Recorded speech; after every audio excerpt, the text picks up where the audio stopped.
আসসালামু আলাইকুম রহমতুল্লাহ। এই ভিডিওটি প্রতিদিনের মতোই একটি রেগুলার ভিডিও। অফিস যাওয়ার পথে দেখতেই পাচ্ছেন অটোর বিস্তার কীভাবে ঢাকা শহর জুড়ে। তাদেরকে আসলে নিয়ন্ত্রণ করার কেউ নেই। তারা উল্টো সাইড, ভাও সাইড, যে কোনো দিক থেকেই তারা আসতে পারে। এখন সচেতন হতে হবে আপনাকে। কতটুকু সচেতন হলে আসলে অ্যাক্সিডেন্ট হবে না সেটা আসলে বলা মুশকিল। সেটা আপনি বা আমি, প্রশাসন কেউ জানে না মানে কতটুকু সচেতন আসলে এনাফ। তো এর মধ্যেই ঢাকা সিটিতে চলতে হচ্ছে, কারণ ব্যস্ততম নগরী। সবাই যার যার গন্তব্যে দ্রুত যাওয়ার জন্য যা যা করা দরকার তাই করে। এই দেখতে পাচ্ছেন পিক আপটি উল্টো পথে ঢুকিয়ে দিয়ে বাস পুরো রাস্তা জ্যাম বাঁধিয়ে দিল। তো এই ধরনের ঘটনা আসলে প্রতিনিয়তই ঘটে ঢাকা শহরে। আমার দৃষ্টিকোণ থেকে ঢাকা শহরে যারা থাকি আসলে এক পক্ষেভাবে বলতে গেলে অনেকটা দায়বদ্ধ হয়েই থাকতে হয় ঢাকা শহরে। ঢাকা শহর বসবাসের কতটুকু যোগ্য সেটা আমরা প্রিভিয়াস বিভিন্ন ইন্টারন্যাশনাল রিপোর্টগুলো দেখলেই দেখতে পাচ্ছি। ভাই, এক্সপেন্সের দিক থেকে ঢাকা শহর অনেক হাই, বাট বসবাসের যোগ্য থেকে কতটুকু আসলে মানানসই সেটা হচ্ছে একটা প্রশ্ন। তো এর মধ্যেই চলতে হবে।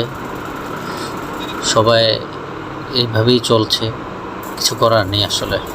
দেখারও কেউ নেই, করারও কেউ কিছু নেই, জাস্ট চলছে। আমরাও তার মধ্যে চলছি আর কি।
মিরপুর রোড, যেটা মেট্রো রেলের নিচ দিয়ে, মেট্রো হওয়াতে তো উপর সাইড পুরো সবাই চলে যাচ্ছে দ্রুতগতিতে, কিন্তু নিচে যে অবস্থাটা হয় বাস এবং অটোর যন্ত্রণায় আসলে চলা খুবই দুষ্কর। এতটাই দুষ্কর যে আসলে বলার মতো না।